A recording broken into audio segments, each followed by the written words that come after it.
You have likely produced ammonia in the laboratory from the thermal decomposition of ammonium chloride or from the reaction of ammonium and hydroxide ions.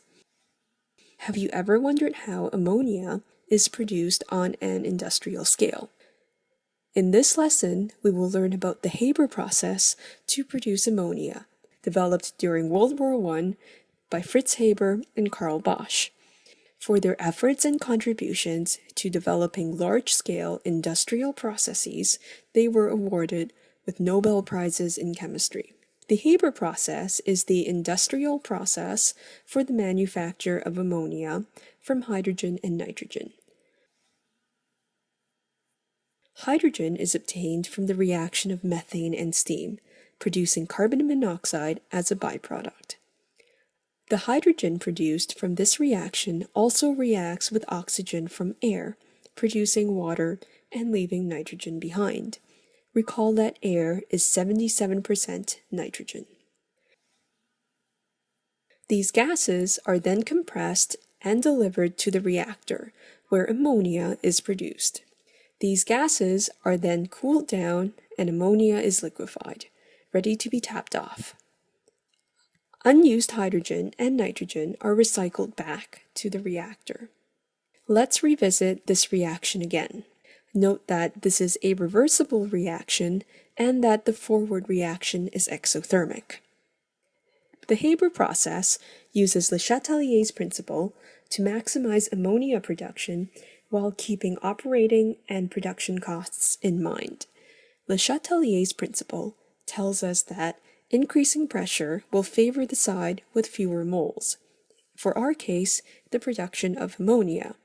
It would make sense to conduct the reaction at a very high pressure, but we must also remember that it is expensive to build and operate a plant that can withstand such high pressures.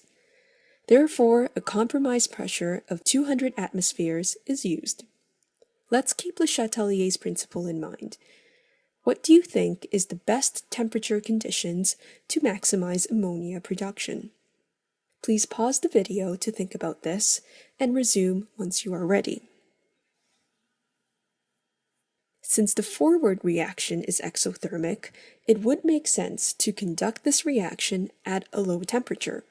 The compromise temperature is 400 to 450 degrees Celsius, which is not exactly low, but not too high. If a low temperature were used, the rate of reaction would be very slow, though the exothermic reaction would be favored. It would actually take a long time for equilibrium to be reached, so a compromise temperature of 400 to 450 degrees Celsius ensures that the reaction proceeds with sufficient yield. The yield of this process is 10 to 20%.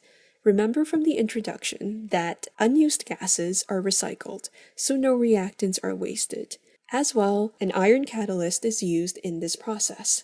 The presence of the catalyst does not affect the position of equilibrium, but increases the rate at which equilibrium is reached. In conclusion, the Haber process is the industrial process to produce ammonia from hydrogen and nitrogen. It is conducted at 400 to 450 degrees Celsius and at 200 atmospheres in the presence of an iron catalyst. These are compromise conditions in order to maximize ammonia production and economic profit.